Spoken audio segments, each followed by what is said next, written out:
Yeah, so that first pot of chicken that you cooked, what were you thinking when you was like, all right, why did you decide you want to even make the video? Because you already on the blog, so why did you decide I want to go and do a TikTok video? I was bored. I honestly when I look back on that time, I was bored. And then I saw other people do it. I was scrolling on TikTok and I saw other people showing people how to cook. And I'm like, well, I can show people how to cook. Right, okay. And that was really it. You went Craig on him and got fired on your day off. I got fired on my day off, Ryan. I didn't even know that was possible. How you get fired on your day off? That's exactly what happened to me. I had to. I'm gonna name the platform and you just give me the estimate. Okay. How many followers you got? So how many followers you have on TikTok? I'm almost at 1 million. How many on Facebook? It's 824,000. I know you're on Instagram. I'm on 521. Are you on YouTube as well? I'm on YouTube. It's got the 100,000 subscriber plaque. I'm Carlena Davis, founder of Spillin the Sweet Tea, and I'm born to be dope. Come on. This is the illest rhyme I ever wrote. Said I was born to be dope. Welcome back to another episode of Born to Be Dope. I am your host, Ryan C. Greene. This is the show where we help you master, magnify, and monetize your unique dopeness so that you can 10x your impact, influence, and income. And today, we got a good one today, y'all. This is for all my inner fat kids and our outer fat kids. We talking about food. We talking about cooking. I've got the founder of Spillin the Sweet Tea. You might have seen her stuff, Miss Lena's. We're going to get into all of that. We have Carlena Davis in the studio. Hey, Ryan. What's up? What's up? Thank you for having me. I'm so glad excited to be here. I'm just glad we finally able to do this. I know we've been following each other and supporting for a long time. And finally got you in the studio. Yes. So we're going to talk about this. You are all things cooking. So we're going to talk about the food, the cooking, how you got started. We're going to talk about your business side of it as well, because I think you're doing some phenomenal things that I think that, phenomenal things, especially for someone who's not famous, right? Like now obviously people know you, and we're gonna talk about that in a second. But you're not famous, right? But that's important because people need to know you don't have to be famous to be successful. So let's get into it. Carlena Davis, y'all can see the cookbooks right here. She's got two I know you brought two. You have two, right? So it's two cookbooks. We're gonna talk about that. I want to jump in. I like this question. I got this from Sean Stockman's podcast. I used it last week. I'm going to start using this. I like it. Okay. I'm going to remix it. He says 8 years old. Take me back to 10-year-old Carlena. 5th grade Carlena. David. That's why I said 10, because everybody knows 10 is 5th grade, right? Yeah. 5th grade Carlena. Where were you? What was life looking like? I know you're from North Carolina, right? Yes. Yeah, so take us down into North Carolina. What was 10-year-old Carlena's life looking like? 10-year-old Carlena's life was looking like peaceful. I grew up in rural North Carolina, so I grew up in Kingston. Right? My parents were business owners. Oh, cool. My mom and dad owned a funeral home. Oh. So 10-year-old Carlena was coming to the funeral home after school. She was sweeping floors. She was cleaning the bathroom. Wow. She was answering phones. And after the funeral home closed, I would come home and help my mother cook. But that's what I was doing. I was ingrained in my parents' business, learning work ethic, customer service, empathy, right? When you're in the funeral business, you have to show compassion and empathy. So I picked up a lot of that along the way, watching my parents build a brand. Wow. First question, I'm already like, I didn't even know that. Yeah. So all right, I'm thinking, okay, so funeral home, you probably had some repasts, so that's where you got the cook. So let's talk about So for those who don't know you, Spillin the Sweet Tea, Miss Lena's, talk to us about how that 10-year-old girl ended up being this mega food and Southern cuisine, Southern food content creator. How did you become that? Wow. Well, food has been a big part of my life, right? Because my mother, growing up in the South, we cook. Right. Everything is centered around food, right? So, like growing up in a funeral home, repast. Or gathering at somebody's house because somebody passed away. We went to church a lot. I grew up in the church. So, quarterly meeting, we ate in between services, fish fries, pig pickings. Like those were big things growing up in Eastern North Carolina. So I grew up around food all the time because my mother was not big on going out to eat. She would always tell me, when you cook at home, you know what you're eating. So she always cooked. And she would always have me in the kitchen with her, right? So once I got to middle school, and I wasn't going to the funeral home after school because I was old enough to stay home by myself. she was like, when I get home from this funeral home, something better be in these pots. Something to eat, right? Okay. You know, old school Southern mothers don't play. Right, you know, right. you listen. And that's when I started baking chickens, cleaning whole chickens, baking chickens. You know, my mother would preserve food a lot. So in the summertime, we would shuck corn and shell peas and beans and put stuff up in deep freezers. Wow. My mother would can pickles. So I learned all those things from her and helping her. So when the pandemic hit, I was home like everybody else. Yeah. My bonus daughter had come to live with us because Towson University, like all universities, that shut down. Right. And TikTok was all the rage. And I'm like, what was I, 42 at the time? Something like that. Early 40s. Not understanding how the app worked. Right. And I said, Tiff, how are these people changing clothes? The transitions. I didn't understand that, right? You know, I'm on Facebook, Instagram. And she was like, I'll show you how to do it, Carlena. And my first video had nothing to do with food. It was just me and my daughter just playing around, you know. And I think the next week I got bored and I was making a 1-pot chicken Parmesan pasta. Didn't show my face.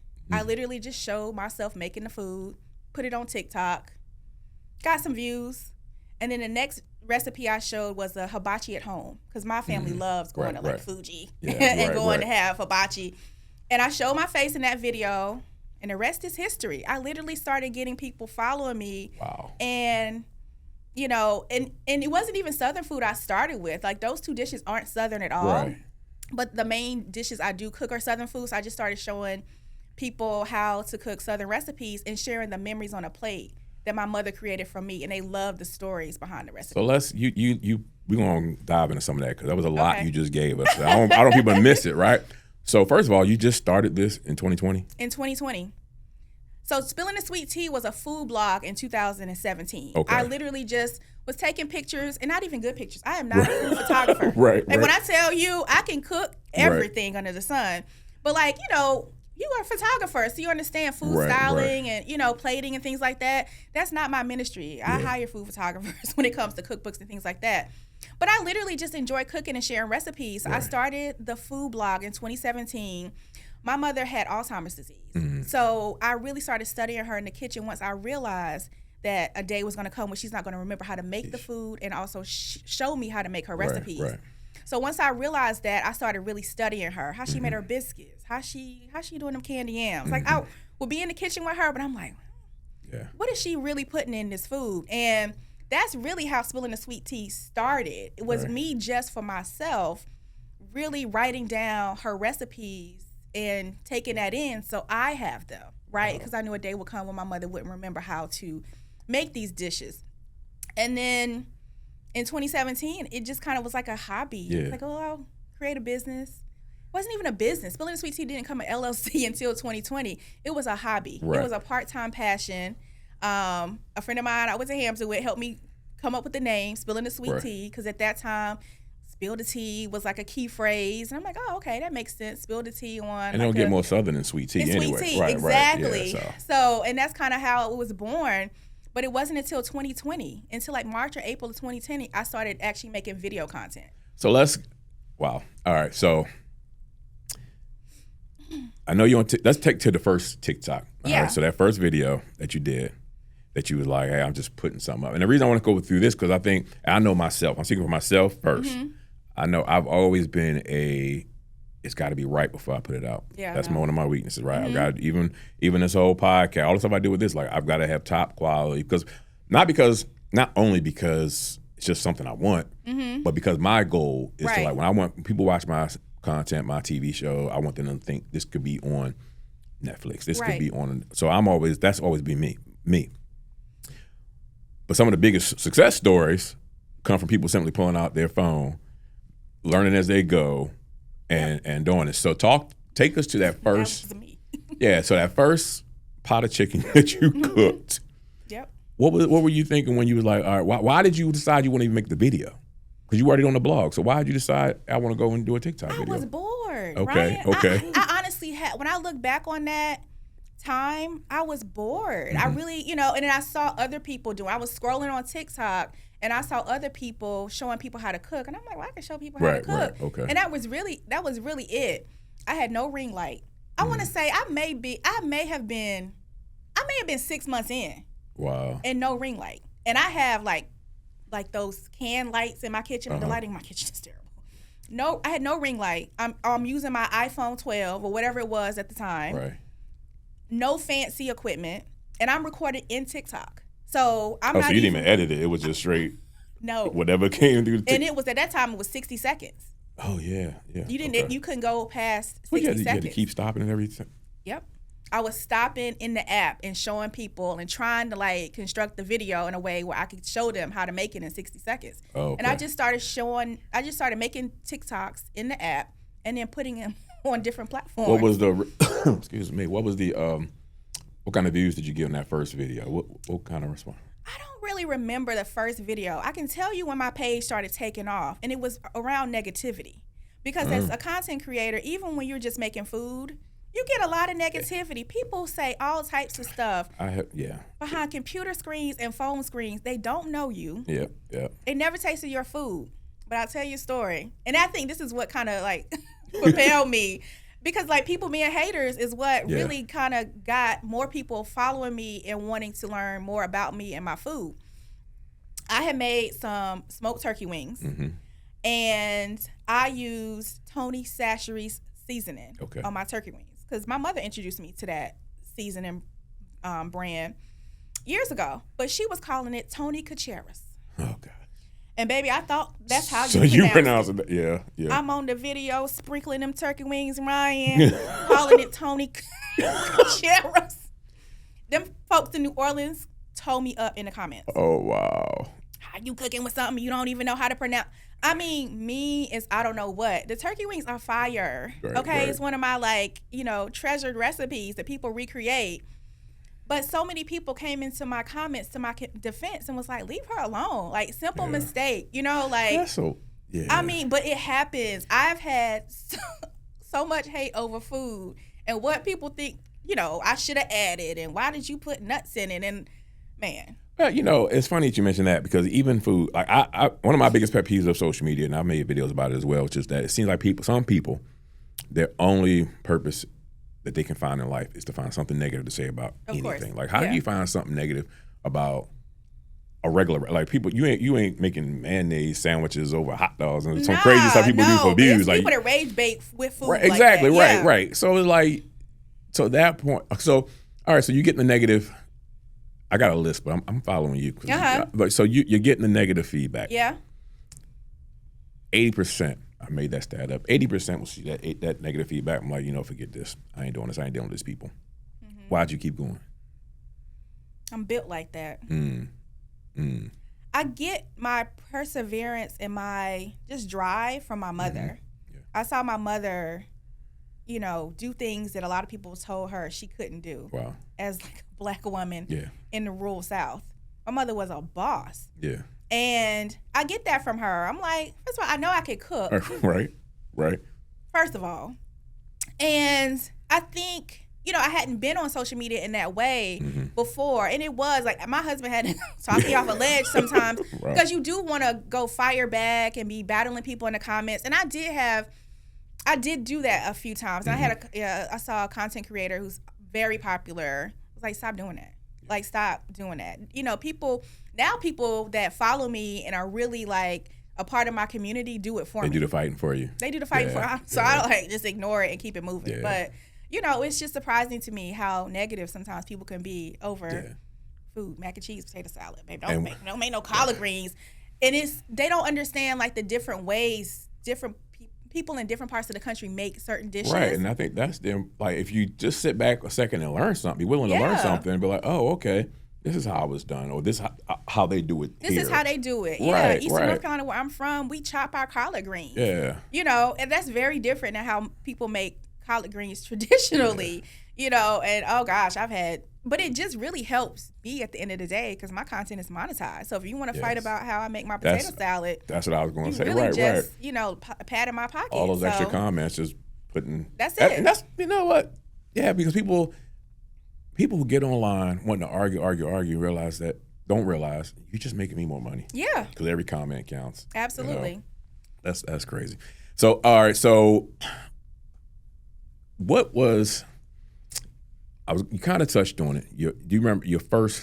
So I don't want to talk about as a kid, but the first thing you made, it was like, you know what? Not the first thing you made. Let's do it this way. Let's go back to the video stuff. When did you say, okay, well, I got something here? Let's do it that way. So you're posting videos, you're dealing with this, but when did you finally be like, I got something here. I need to go deeper in with these videos? Probably when I made a copycat recipe because I couldn't go home because of COVID. And I was craving a sandwich that you could only get at a restaurant where I'm from. And I recreated it in my kitchen. It's called a pig and a pup. Baby, I'm country. That is country. It's a extra large hush puppy. You know, hush puppies are deep fried. Yeah. They cut it open and they put chopped barbecue and coleslaw on it. That sounds delicious. So it's a barbecue sandwich, but it's a hush puppy instead of like a hamburger bun. Told y'all we was fat people today. I'm telling you, that sounds delicious. Yes, it's so good. And in Eastern North Carolina, obviously, you know, we do whole hog barbecue. It's on a grill. It's, you know, you can't make it in a crock pot, but that's all I had. Right. Yeah. And I got me a pork butt from the grocery store and made the Eastern North Carolina vinegar sauce and recreated the sandwich. And it went viral. Okay. And the local news station. Here or in North Carolina? In North Carolina. Okay. Channel 9 News reached out to me and was like, can we interview you for our people and places? You know, you are really putting Kingston on the map. Wow. And I was like, sure. And I had to do, obviously, a remote, like Zoom interview. Yeah. And that's why I was just like, I might have something. How many months in was that when that happened? Oh, gosh. I would probably have to check my phone and see. It was probably maybe a year in, something like that. Yeah, maybe. Because it was still, I mean, COVID lasted for a while. So I want to say it was like 21. But that's cool because, again, and we're talking about content, people want to follow me. No, speaking of follow, I didn't say at the beginning of the show. Make sure y'all follow and subscribe to the show, please. Please do that. But, you know, I always talk about how you don't know when it's going to take off. You don't know which one is going to be the one. Right. And too often we quit too soon. Right. You know, and even with something like that, all you did was create something that you came up on, that you love. You weren't looking for what's going to be viral. What are people talking about? You like, what do I love? Right. And that I can share with people, and that's what resonated. Yes. And you mentioned something earlier too about the stories. Mm-hmm. You know, I'm a storyteller. I started as book publisher. Mm-hmm. And I consider myself a visual storyteller now. So I think the stories and because people can go say, hey, it's how you cook. Right. But you attach this and the story of your brand to your, Miss Lena was your mom, right? Because I think because that was your grandmother, right? No. So, my grandmother's name was Lena. See, I knew it was complicated. My grandmother's name was Lena, and then I have a part of her name, right? Carlena. Oh, yeah. But my mother's name was Shirley. Wait, I didn't even make the connection that Lena and Carlena. Mm-hmm. That was just a moment for me. Sorry. But unfortunately, I never got a chance to meet my grandmother. She died a year before I was born. But I heard how much of an amazing cook she was. Right. But my mother's name was Shirley May, right? Yeah. And it's so funny. I mention my mother all the time in my videos, and people will comment, I made candy yams the Shirley May way. No. And it's such an honor. It makes my heart smile, you know, because she's now gone on. And then she would probably say, get me off that computer. Right. But I think she would be very proud, you know, and happy that the things that she learned, that she taught me how to do, I've turned into a brand. I mean, literally, like she prepared me for such a time as this, but didn't even realize it back then, you know, showing me how to can peach preserves, right? My first food brand, I started, you know, peach, raspberry, and blackberry jam. So she had no idea. But I think that's when I thought, like, oh, I might have something here when that news station happened. And at that time, I want to say I had to go back and look at the video. Still on my phone, for sure. Mm-hmm. Still no ring light. But it didn't matter. So let's go to the social media piece. I want people to understand. When I say you famous, so I'm gonna name the platform, and you just give me the estimate. Okay. How many followers you got? So you started on TikTok. On TikTok. How many followers you have on TikTok? 942,000. Yeah, I'm almost at 1 million. Almost at 1 million TikToks. They need to stop playing with me. Okay. What else you on? You on Facebook? I'm on Facebook. All right. How many on Facebook? This morning, I think I was at 824,000. Golly. So again, almost my phone. Every time I record, I'll forget to do this. Sorry, y'all. 800 so that's almost 1 million there as well. Yeah. I know you're on Instagram. I'm on Instagram. How many on Instagram? 521. Okay. And are you on YouTube as well? I'm on YouTube. Go ahead. Because I think you just celebrated something on YouTube, right? You just had a milestone on YouTube. Just got the 100,000 subscriber plaque before 2025 ended. That was a huge goal of mine because YouTube is tough. Absolutely. It's extremely hard to grow on YouTube. And that was a big goal of mine in 2025. And I'm more of a short form content creator because TikTok is a short form. They're trying to turn it into a long form, but it's like my attention span is very short. And I've made long form content, but I really started like focusing on it in 2025. So I hired a content team to come to my house to record me cooking different recipes because I know my lane, right? My lane is this phone, and I just got the Osmo last year. Yeah. I mean, you know, as far as editing and things like that, you know, I can do it for a shorter video, but you know, I know that's not my ministry. Yes. So I hired a content team, but I had a short go viral, a chantilly poke cake.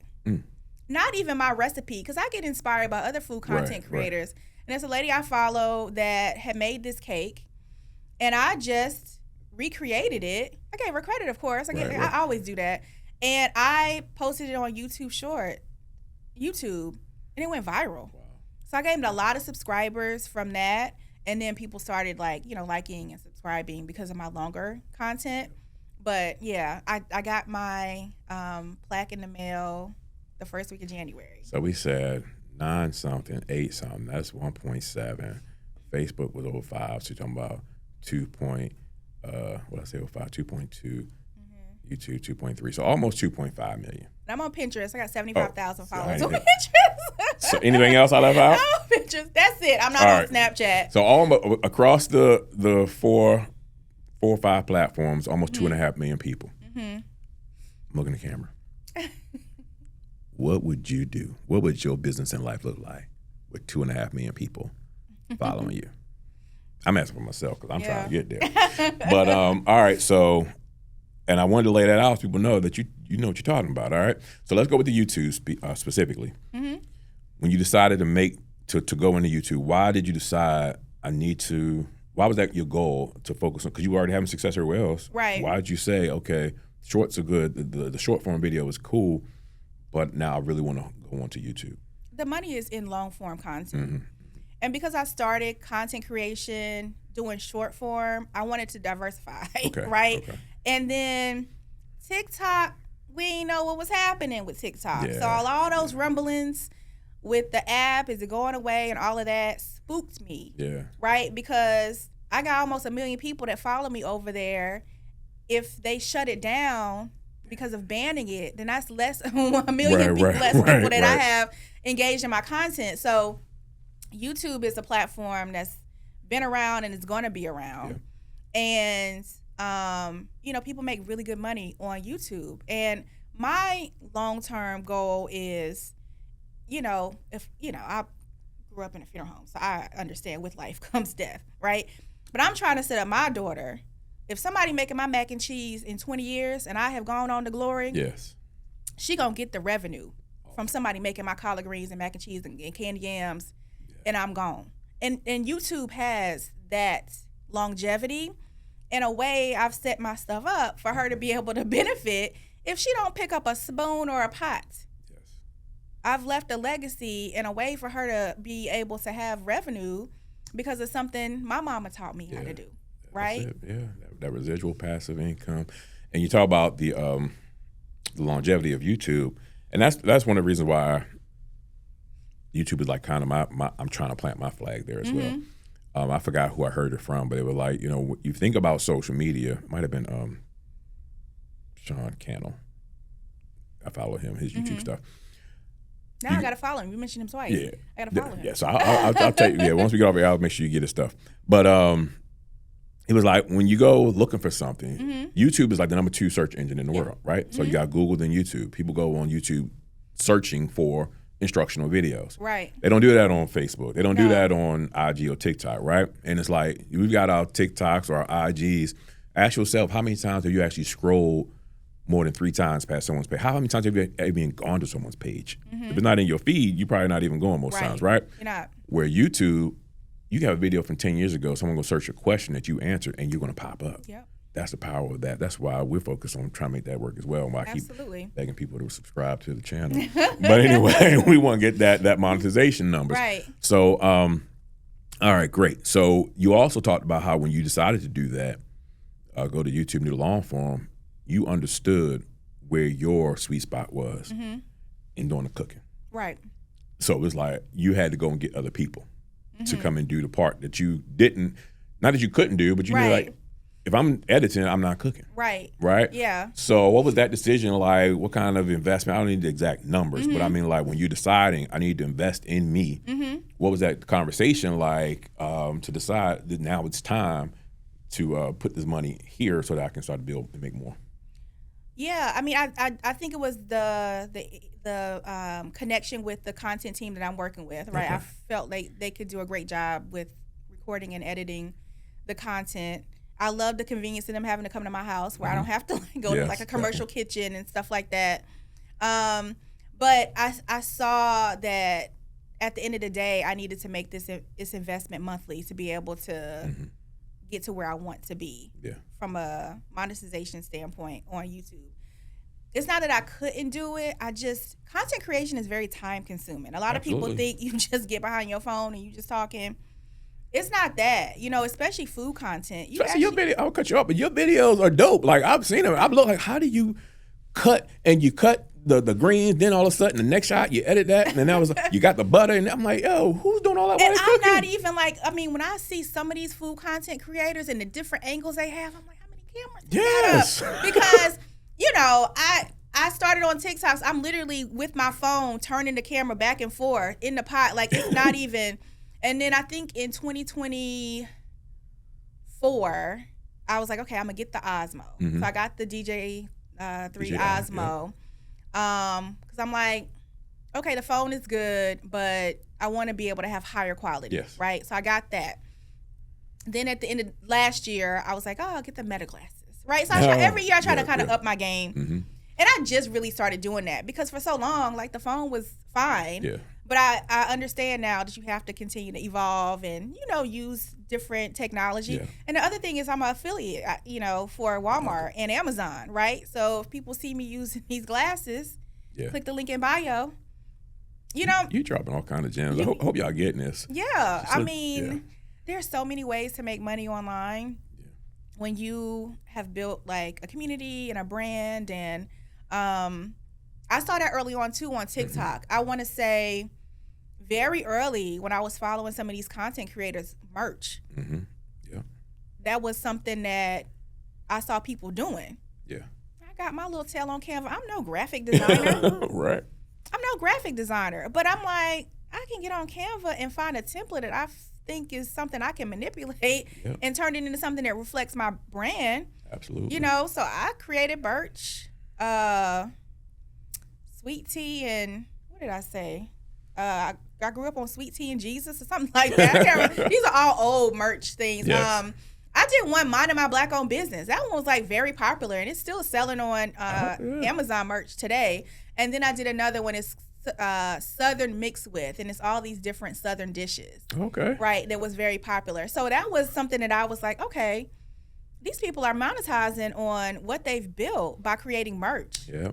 I actually need to revamp mine, but. And that's the thing with merch, you can always update it. It's always something new. Exactly. So I know when I do podcast production and my clients, and we, even not just my clients, people in podcasting, I want to monetize, and they always think only way to monetize is to have a company pay for commercials on your show. Right. But no, you can monetize your own show with the affiliates. Yeah. And you're promoting something with your merch, with the books, with all that stuff. So those are the things that you're gonna do where your podcast or for you, your content is just really introducing people to the other stuff. Exactly. That they can buy. Yep. And I try to stay consistent with like the pots I use, the measuring bowls, the mixer. You got a pot deal yet? Yeah, well, I'm an Is it coming? ambassador with Caraway, so Okay. I use their stuff all the time. I've gotten brand deals with other. Some Lena. I know. Some Lena. I just have a biscuit bowl, but those are other things. Like now that I'm doing this full time, it's like other things I know I need to dive into to figure out like how I can continue to. It's coming. It's coming. Monetize in that way and brand other products. So I was going to ask you next, and you kind of went there. You said now that you're full time. Yes. Because folks, what y'all don't understand is Carlena was building all this on a part-time basis while still working a full-time job. Brick by brick. Yes, I Still was. had a full-time job. So for those who think I got to quit my day job so I can go out here and build this, no, you don't. Not in this economy. No, you don't. Don't you right? do that. So let's talk about that. Because that was 2025, right? Yeah. That was relatively 4 months recent. ago. It was only 4 months. Yeah. Time seemed. Yeah. With this administration. Oh, I know. Time seemed It like every seems month seemed like 2 years, right? I know. So 4 months ago. No, October 2nd. You went Craig on him and got fired on your day off. I got fired on my day off, Ryan. I didn't even know that was possible. How you get fired on your day off? That's exactly what happened to me. I had taken the day off, and I was doing something because I had taken the day off to get something done. I actually was recording YouTube. That's actually why I had taken the day off. And my phone was, in the kitchen, but not to where I could hear it. Yeah. So, like, after we had wrapped the session, my content team was still at the house, and I'm like, my AVP is texting me. I have a Teams message saying, I know you're off today. Why did that so? Can you talk in 30 minutes? So I called a coworker who was on my team, and I'm like, what's going on? He was like, they laying people off today. If they're asking to talk to you, that's probably why. Jeez. So I gathered myself and responded and was like, I'm able to talk in 30 minutes. And because he, just called me on my phone with HR he called me on the phone or through the computer. I can't remember. No, I had my phone because I was recording myself getting laid off. Okay. Like, you know what? Because I've seen a lot of people do that on TikTok and use that as because I knew, like, I'm not going to, as soon as I knew I was going to get laid off, I knew I was not going to be on Indeed the next day. Right. Looking for another job. I was going to bet on myself. Absolutely. And do this and pivot and do this full time. So, yeah, I mean, this is not a reflect. The whole spiel, the whole robotic, script that they read. Yes. And I got off the phone, and I have a video of myself spilling the sweet tea. Just went full time. Yeah. And literally, like, started showing people the behind the scenes of like what I was doing on a daily basis. Now that I got laid off, showing them like the process of writing my second cookbook and kind of taking them on this journey because I am now in the position that so many other people are in. Right? Yeah. 300,000 Black women. Got let go last year. Right. Yep. I'm one of them. And I'm grateful that I had a plan B because I knew at some point, right, I could see as a salesperson who's been selling in corporate America for 25 years, I could see the writing on the wall. Yeah. I was in charge of renewing and upgrading contracts. And when folks start, we're not going to renew. That start happening quarter after quarter, oh, yeah. So that's one of the reasons why I always stress people, you can't wait till you need the plan B to start building your plan B. Right. And you can't make your plan B your plan A until your plan B is paying you like a plan A, right? Exactly. So, like, I've been there. I've definitely quit my job. I tell people all the time, like, I quit my job. This was 20-something years ago. I quit my job too soon. Once you're out there, it's hard to go back. So it's like, then you try and kick and swim, and then it goes from being fun and a passion project to, no, I need to pay my rent. Right, so it's not fun anymore. Your whole mood and attitude changes when you deal with sales calls. We're like, no, I need to sell because my car note is due, right? So it's a whole different kind of vibe. So you have been, one thing I definitely want to ask you about, because a lot of people who are in food or products, their dream is to get into the big box stores, or get into the grocery stores. And I remember you had a big deal where it was the Food Lions here, right? Yeah. So you were in the Food Lions. Of course, we don't have Food Lions in this area. We do. No. In Maryland? No, not Maryland. I mean specifically like where we are right now. This is where I live, this part of Maryland. Oh, there's one in Upper Marlboro and Laurel. You know what? It is way down the street. It's down the street. I went all the way. So what I was going to say is I went all the way to, y'all probably don't know, you're watching Fulton, Maryland. That's the closest one I knew of. Oh, okay. Near Columbia. It was already sold out by the time I got there. Yeah. There's one right down 301. I never go down that way. Yeah. So yeah. So anyway, my point was stuff was selling out. Yeah. So how was that? That's a two-part question. Because that's everybody's dream. I want to get on those. I want to get on the shelves. How'd you get on the shelves? Mm-hmm. And then did the results match what you thought? No. Okay. Yeah. So. No. And it's funny because the co-packer we work with was like, everybody is like, you want to, the dream is you have a food product you want to get on grocery store shelves. But what people don't understand is, where Miss Lena's is today is different than other food brands. And I'll just say, Miss Lena's is in the local goodness program. Okay. Through Food Lion. Yes. Which means that they are supporting Maryland food brands, and there's a special kiosk in the back of the store, or in some part of the store where you can buy a Maryland food brand. So once they purchase the mixes from me, that's it, right? But if you are in the grocery store in the traditional way, where you taking up space with Smuckers, or you taking up space with Bisquick, or Dolly Parton has got a brand that sells biscuit mixes and cornbread mixes, Jiffy, right? And you not selling, they give you a certain window. And if you're not selling, you have to buy it back. That's what I wanted to know, because I ain't there yet. And I don't know. Yeah. I honestly don't know. And I had this conversation. I did a podcast yesterday. I had this conversation because I'm trying to figure out what that looks like. Because when I first started Miss Lena's, I started in my driveway, number one. It was COVID, and people were in masks in my driveway. Right. 6 feet, leave money over there. Yeah, okay. Literally. And I didn't even have biscuit mixes. I started with jam, and I have kind of shelved the jam just because of the tariffs and how expensive it is to create the jam, and the shelf life too. Because I don't put crap in mine. It's not like some of these other brands, but I'm like, I don't really want to take a loan. Right, and then get it in these major grocery stores, because you have to produce a certain amount in order to distribute it. And then once you start distributing it, they get a cut, right? The distributor gets a cut, the grocery store gets a cut. Your cut is real small. Mind you, I'm selling mixes, right. not a high ticket item. So, and then you have to pay the co-packer, because once I started making jam, I was making it in my house. Yeah. Right, following the cottage laws of Maryland.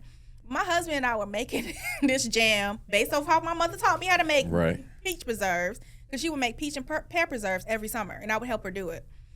And I was printing out the labels off of freaking some website. I can't remember. Like, it was literally very low budget, and people were buying it, and we were selling it on my website. But then once it got too much, I worked with the co-packer. First found one in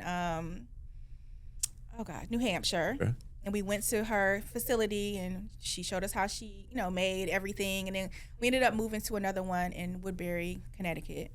And they've been great. But he told me early on, the owner of the co-packing facility was like, you'll make more money e-commerce, selling it yourself, as opposed to in a grocery store. But the opportunity with Food Lion came from, they reached out to me. Nice. I don't even know how they heard about. Because you're famous. Miss Lena. I felt like once I'm on famous birthdays, so I'm like, well, maybe I am kind of. Oh wow.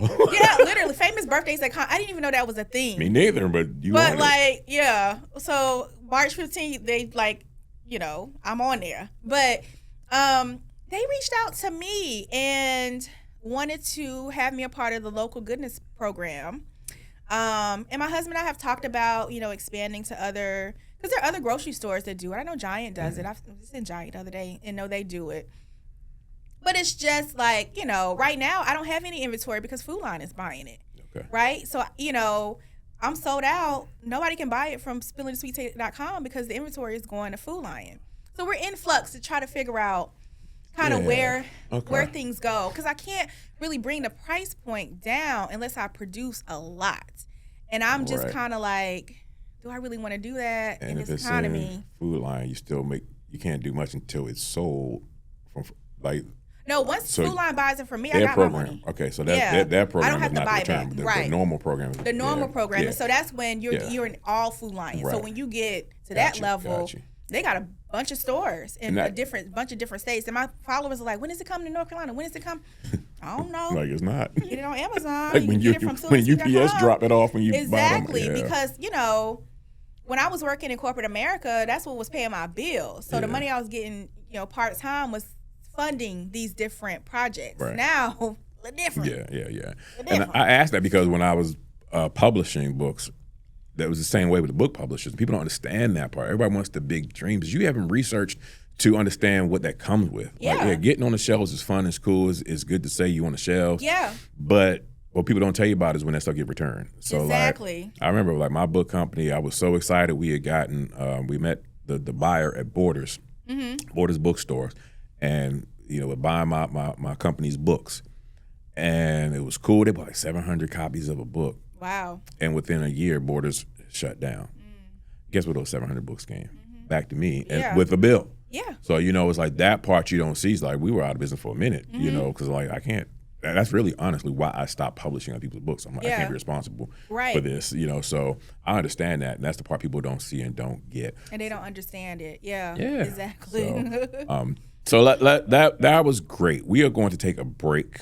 Before we do that, because we haven't told people how to find you. I know you got a 2.5 million, but you might want 3 and 4 million. So tell them how they can find you on all the social medias. They can find me on all platforms. I'm on Facebook, Instagram, YouTube, TikTok, Pinterest at Spillin the Sweet Tea. So spillinthesweettea.com is my website. So if you want to check out my cookbooks, my cornbread mixes, that's all I have. And then I also sell a biscuit bowl. That's a replica of a bowl that my mother used to make biscuits and pastry when I was a kid. So Spillin the Sweet Tea is where you can find me on all platforms. All right, we're going to take a quick break, come right back. We ain't even got to the cookbooks yet, but we got to do that. It's been such a good conversation, so we're going to be right back after this. Listen, content creation is not your problem. Clarity is. You can create and post all the content in the world and still not see the results you want because of one main reason. Your content lacks one clear message for one clear audience. And if you've been posting, recording, guessing, overthinking, and still not converting how you know you should, it's not because you lack talent, it's because you haven't cracked the code yet. Believe me, I've been there. That's why I created the Cracking the Content Creation Code. It's a free guide I put together to assist authors, speakers, and experts to finally position yourselves as the go-to authority by producing compelling, high-impact, high-converting content in just 4 hours a month. In this free guide, I'm going to show you how to master your signature message, build a revenue-generating media platform, and maximize your content to multiply your efforts across platforms. If you've ever thought, I know what I want to say, I just don't know how to package it and consistently show up in a way that gets me booked and actually makes me money, this is for you. But I'm a trainer at heart, so I'm taking it a step further. I'm hosting a free live webinar, Cracking the Content Code, Mastering Your Message, where I'm exposing the one thing 80% of personal development content is missing that stops it from converting, and I'm breaking down the exact framework I use to amplify my client's voice, story, and authority before they ever hit record. You're going to leave this webinar knowing who your ideal customer avatar is and exactly how to market to them without being salesy. So download the free guide and save your seat for the next free webinar, and let's get you creating the content that actually speaks directly to your ideal prospect, magnifies your brand like an authority, and monetize your expertise. Head to mypodcastpartner.com/code and let's get it cracking. I'll see you on the other side of the webinar. Be dope. What's been your biggest challenge in building your career as a speaker? Has it been getting on more stages? Has it been getting paid higher fees? Or maybe you're trying to get more media coverage for your brand? If you answer yes to any of those, or maybe you say yes to all three, then I've got your answer. The answer to getting on bigger stages and getting media to spotlight you is to show up looking like someone who's already getting more speaking engagements, is already getting paid higher gigs, and who's already getting media coverage when they come looking. How do I do that, Ryan? I'm so glad you asked. You do that by positioning yourself and partnering with platforms that magnify you and your message and position you as an expert authority that shows prospective clients, hey, here's the expert you should book. Here's someone who's invested in their career. Here they are in action doing what they say they do. And that's what the 8-week Born to be Dope Media Builder Camp builds for you. Enrollment in the upcoming 15-member cohort is open now at borntobedope.com/camp. This is your opportunity to have a professional team build your entire visual brand and marketing ecosystem with you, plus produce your most critical video content. You need professional video footage and photography of you in action? Check. You need to magnify your celebrity authority status to increase your expertise and speaker fees? Check. You need your marketing system like a lead gen tool, signature talk, visual assets, sales funnel, and more designed and built out? Check. You need media training to master your message and make you a great guest on TV shows and podcasts? Check. And you need a proven media company with a track record of success to work with you? Check. This Media Builder Camp isn't a course full of self-paced videos. It's not a masterclass or a challenge. This is a live, weekly, done-with-you coaching and implementation. Building this thing with you. Plus, after the 8 weeks, you get a half day in our studio to film all of your visual assets. So if you're ready to maximize your impact, influence, and income, go ahead and visit borntobedope.com/camp to schedule your free discovery call for full details. I look forward to speaking with you and learning all about your platform. Can't wait to help you be dope. All right, welcome back. Welcome back. All right, we're in here with Carlena Davis, spilling the sweet tea. We've been talking food and business, mixing it all together. We're going to talk about these cookbooks. So the first cookbook you had was Memories on a Plate. Look at them collards, them big old collards. So this was Southern recipes I learned from my mama. Yes. And this is on your website as well, right? It is, So yes. spilling the sweet tea. I'm just looking through this. Oh, look, oh, right. Honey jerk chicken and sweet potato waffles. Yes. Come on. Class, look at that. Everyone see the pictures? Look at that. Golly. I wish you ain't bring no biscuits, no nothing up in here with you today. You just came up in here. I'm all hungry. There's the mac and cheese. Good Lord. Good Lord. My Look mac at the and mac. cheese recipe has gone viral. Because I don't Yeah. put eggs in my mac and cheese, and people fight over that. I've seen that. I don't make mac and cheese, but I've seen the debate just this last Thanksgiving. Mac, I don't know, as long as it's good and cheesy. So let's talk about the newest one. Yes. You know, Just came out January 8th. this is called, you say the title. You can make that shit at home. Whose mama never told him that, right? Like if you, especially you black, Right. your mama done told you that. I posted the other day about me making my own McDonald's sandwich at home the other day. Yep, there's a McDonald's McGriddle in there. Oh, really? Oh, Yeah. Oh, cool. So let's talk about, look at this. I mean, these cookbooks are beautiful. Oh, yeah. Look, those I told went y'all, viral. I'm a book publisher, y'all. So I don't just look at books. I'm looking at the quality, how it's put together. So Chinese carry-out sesame chicken. Yes. All right, seafood boiled in the bag. People in Prince George is always complaining about all the seafood boil spots, right? All right, go buy your own and make it. You can make it at home. Go ahead, make it at home. It's really just in So- the sauce. So why? Oh man, I gotta stop. Okay, why this book? It started as a series. Okay. Honestly, a fluke. I try to do a lot of, and this is put my content creation hat on again, just to give some, drop a few gems. When you make series on social media, it makes people want to follow you, right? If it's something that they're really interested in. So I do series a lot on my channel, on my platform. And it was last August, and I used to go to Starbucks all the time to get this apple croissant. And I would always go to Starbucks and get that croissant and my white chocolate mocha skim light whip and sit in my car while my daughter was at gymnastics. Just have my mom moment to myself, just an hour. And I consistently went to get that croissant. And I had a taste for it last August. And when I really thought about it, I was like, I can make this myself. It's literally puff pastry and apple pie filling, right? So I made the video showing people my version of Starbucks apple croissants. And at that time, it's even worse now.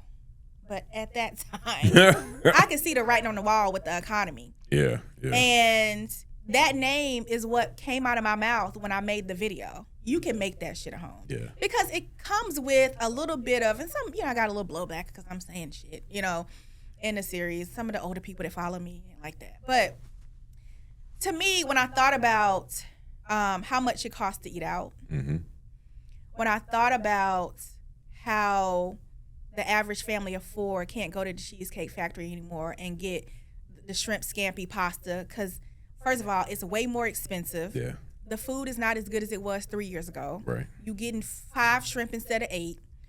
That is where that title came from. You can make that shit at home. Like, it's it's a little bit of an anger I get it. to I it totally because I wanted to wake people up. You gotta get them to pay attention, right? Wake up and pay attention, right? Yeah. And that is the name of the series that I started. And I've been doing copycat recipes throughout, showing people how to make Southern food. I like to jump on like viral food trends. Right. Like Little Caesars came out with those pizza puffs. Yeah.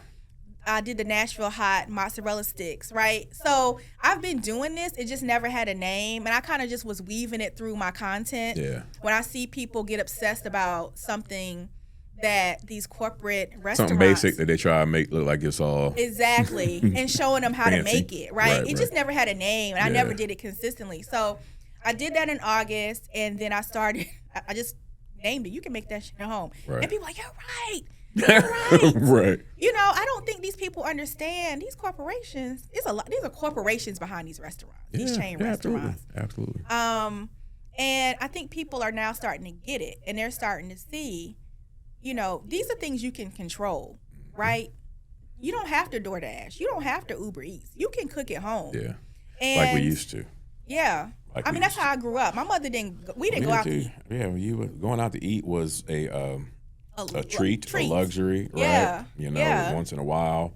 But and I was talking about it now. It's like now you got the parents who have their kids have busier schedules than them. Yes. So it's like it's just easier to pick up something, and now you expect to go out and eat all the time. When it's like that's not how it used to be. That's not how it used to be, and it's very expensive if you have multiple children, right? Shoot. So you know, and that was the inspiration behind the cookbook. And this is probably the first cookbook where my community really got involved in the recipes that were in my cookbook. Because I made a video and I was like, well, what else do you want to see me make? And there were suggestions that I had never heard of. Wow. I've been to Longhorn and I've had their chicken tenders and I've had their loaded potato soup, but I had never had their Wild West shrimp. Okay. And somebody was like, the Wild West shrimp from Longhorn. What's another one that's in there? The triple chocolate meltdown from Applebee's. I saw that one. I never had that. I was trying to stay out the sweets, but I saw that one. Oh, there it is right here. Yes. So, and that's really a lava cake, which I've made before. What's it? Applebee's triple chocolate meltdown. It ain't nothing but a lava cake with white chocolate and dark chocolate drizzled on top and some ice cream. This one right here, the McDonald's fried apple pies. Yes, the 90s version. Right. Like look at the fried. Yeah. The grease bumps you gonna call it. They don't Right, even that's not bake it. them like Right, that I no know. more. That's what I'm like. That one caught my attention. They bake them now. So yeah, you know, everybody got to be healthy when baking. Like it's not still sugar and sweets. Yeah, so my community started sharing things they wanted to see me recreate. So I dedicated the book to them because they gave me suggestions, nice. and I started like researching these dishes I had never had, you know, and had experience in these restaurants, and I made them. I was like, shrimp is good, you know? So I included it in the book. Nice. You know, I get a lot of support, encouragement, prayers, advice from people I've never met. Dope. It's people I have never met that are just rooting for me. And that takes the space of all the people who are trying to hate. It had nothing. Yeah. That's dope. That's dope. I love what you were doing, Carlena. This is great. It's gonna make me start cooking because I know I'll be complaining every time me and my wife will go out. So I'm like, how are we spending this much money for this whack food? Yeah, and it's gonna keep going up. And unfortunately, a lot of these corporate restaurants are cutting corners, right? Because they're trying to cut costs because inflation is real. It's very expensive. Yeah. You know, so, and then, you know what you're eating when you cook it yourself. Yeah. All right. We're going to get into some of these questions. Okay. I haven't settled on a name yet. My last guest, JoJo, suggested Ryan's Rapid Fire. So right now, that's what we're going to call this. Okay. Until we find something a little jazzier. I like it. I mean, that could be just as, not that that's not jazzy. I'm just saying. Sometimes the easiest answer is the right answer, right? Right. So, some questions. Let me just ask you, and just, not necessarily about cooking, just about you. Okay, cool. All right. So, first one, I ask this one to everybody. When did you realize you were dope? Like, what was that moment? I want to say I realized I was dope probably when I started this content creation journey, right? Like I said, I grew up in a small business, but I never wanted to be an entrepreneur because I saw how hard it was. I saw how hard my parents worked to, build this funeral home. And, it was a 7 days a week job. When people passed, my daddy had to get up from the dinner table and go, right? Yeah. So for a long time, I thought, I don't want that life. I'll just work my corporate job. I've got my MBA in marketing, and I'll just sell stuff for people. But I realized once I started getting traction on social media, right, I've always been an outgoing person because I'm a salesperson by nature. Right. And I've gotten sales awards and things like that. But once I started getting like people I didn't know tell me that the stories I'm sharing with them, the recipes I'm sharing with them, impacted them in a way that they wanted to cook more. Or when I tell you I get comments and messages. For example, there's a recipe in my first cookbook. It's a old-fashioned grated sweet potato pudding. That is an old school recipe. Great grandma was making that. Like, most people don't even know what that is. Right. People don't even really make it anymore. And I had somebody comment and was like, my great grandma made that. Wow. She passed. I never got the recipe. Man. Yours looks just like hers. Like, thank you. Thank you for like something as simple as a dessert. You know what I'm saying? I'm like, I'm kind of dope for this. Like, that I'm sharing how I grew up and the food I grew up on, and so many people are relating to that, right? So I would say, outside of birthing my child, because that's a dope thing to do, right? Especially in the space and time that happened, because I lost my father. I buried my father on January 3rd. Maya was born on the 16th.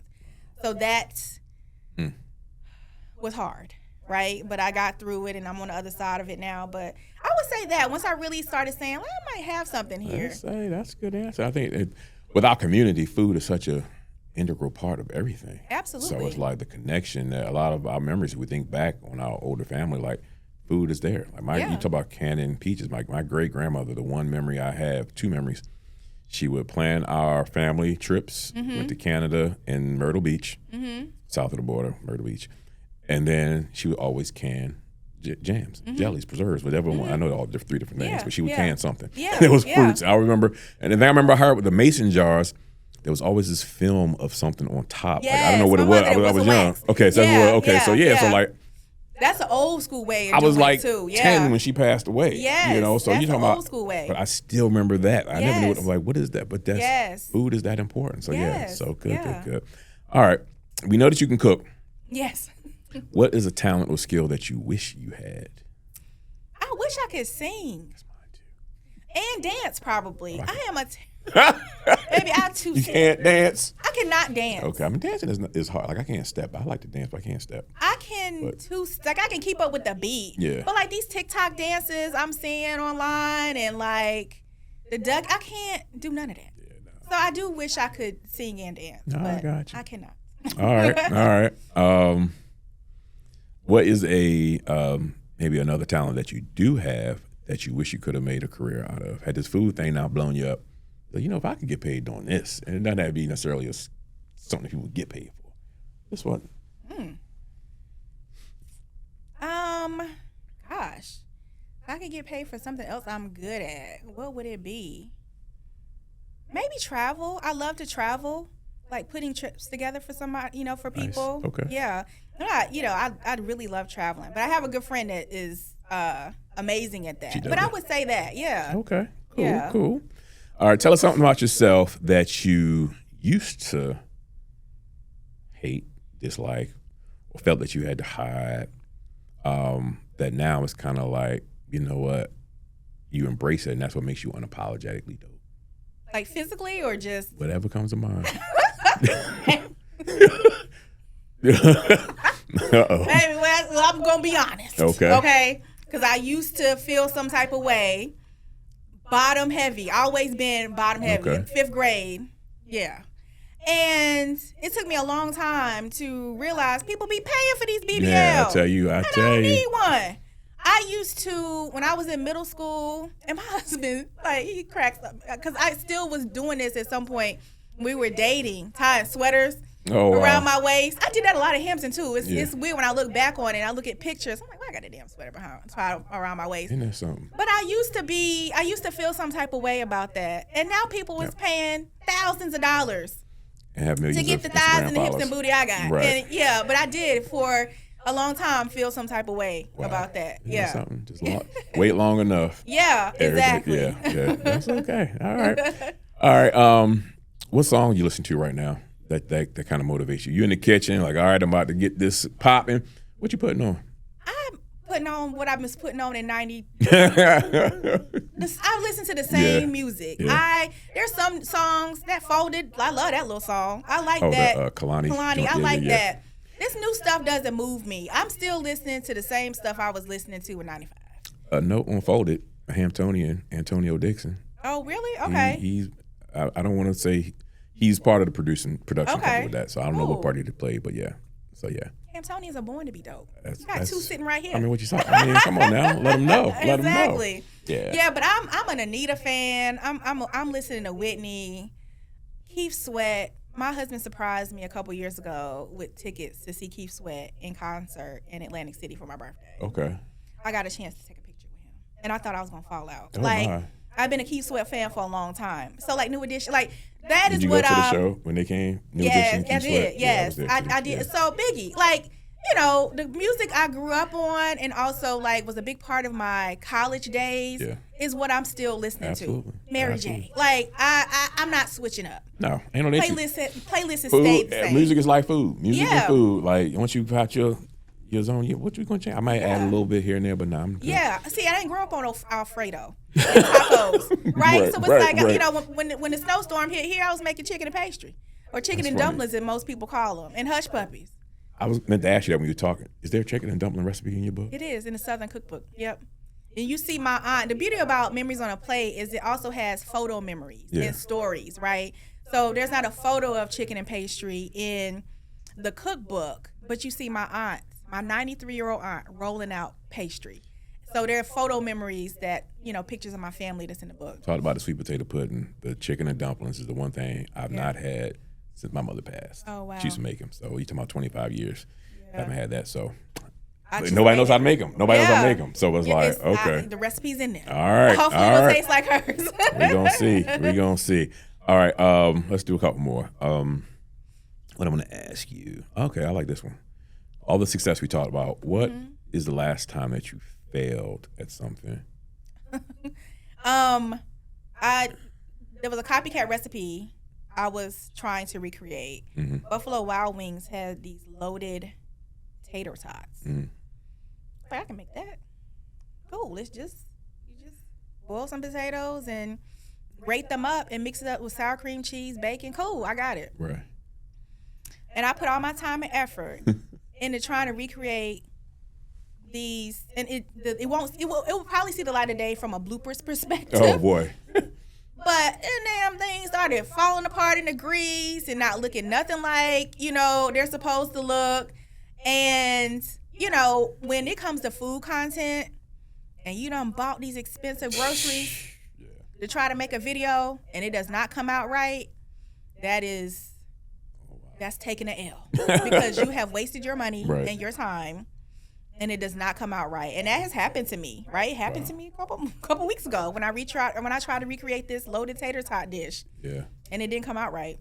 I mean, even post it and say, I am. This one was a fail. Yeah. I think that'll hit too. Because I think, sometimes people want to see what didn't work out. So that'll hit. Everything's content. Yeah, absolutely. Yeah. Absolutely. But that is important to get to that point where you aren't afraid to show. Right. Everything ain't perfect. Everything's not perfect. And I think it'll actually help people that are trying to learn how to cook because cooking, getting good at cooking, you have to practice it. You have to make things over and over again in order to get good at cooking, in order to get good at anything. But, a lot of times people get frustrated. I can't cook. Yeah. You can read, you can cook. All right. You got to keep trying. Top 5. I do a top 5 with everybody. I make it up on the spot. So tell me your top, and not to be 5. Let me do 3, 5. Top 3 to 5. Okay. Recipes in your book.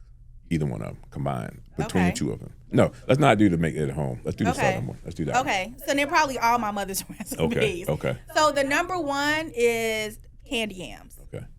Because the recipe in this cookbook is like Shirley Mae Miller Mills herself made it. It's that close. Wow. Right? So her candy yams, her chicken salad. Okay, I love chicken salad. Her oven baked ribs that fall off the bone. I got to throw a dessert in there. The after church service strawberry cake. So I grew up in a Baptist church. So sometimes I would go to my dad's church in Trenton, North Carolina. And he said, we're going down home today. right? So he would go to his home church, and we was there all day. And we were there for quarterly meeting is what they would call it. Okay, So they would have a service at 11, then they would have dinner, and then we would have another service. Right. But in between them church services, baby, we grubbed. Right. And there was a lady, I don't know this lady's name, but I remember her strawberry cake. And when Daddy said we was going to Mount St. Matilda, I knew I was going to get a slice of that cake. Right. I'm cool. Let's go. Yeah. Because I'm going to get a slice of this lady's strawberry cake. So the strawberry cake recipe is in there. And I want to say the fifth one is probably going to be the chicken and pastry, just because it's like an ode to Eastern North Carolina. Nowhere else in the country do they call chicken and dumplings chicken and pastry. Right. That is just what we call it. And if you real country, it's chicken and pastry. You just run through it. Ain't no and in it, you know. So those are the top 5. All right. Dope. All right. Let me, last question. Yeah, last question, and that's actually your question to ask me. So I started this segment last week. So ask me anything. Okay. So you get to ask me one question. It can be about anything. Yeah. What's one question you want to ask me? I would love to know, right? Based off of what you've seen me do on social media and everything that I've built so far, because I admire you and everything that you've built. Appreciate that. What do you think I can do, right, to level myself up based on what I've done so far, right, to continue to grow my brand? I'd love to know that from the expert. I don't have 2.5 million, okay? But it's not about followers, though. Right, it's the back end stuff that I need. Yeah. You know what I'm saying? That I would love to get some advice on, because you can have 2.5 million followers. It doesn't mean you have 2.5 million. Yeah, I get exactly, you. right? Yeah. So I think a lot of people, you know, especially early on social media, 21, 22, people are obsessed with the number of followers. It's really about who's engaged. Right. And this is brainstorming.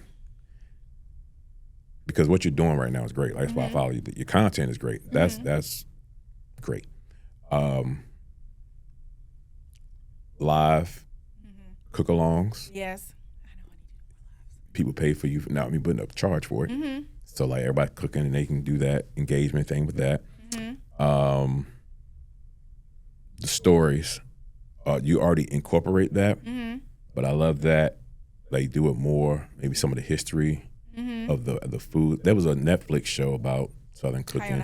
Yeah, that's what it's called. Right. That was really dope, watching like the history of the food. So just, you know, some of that might just, you have a platform that I think that you're already engaging. The stories are already engaging. So I think adding those elements would just keep people even more like you are going to become, I don't know who some of the big food people that who's a big Sonny Anderson. So you would know them. I don't Cartier know. Brown. Yeah. Were they black people you just named? Black. Yeah, black women. Food Network kind of stars. So like you are going to be that. Thank you. And so like if you were like the Maya Angelou of food, Maya Angelou of food, love that. And I love Maya Angelou. I named my daughter Maya after her. Oh wow, see that? Look. Yeah.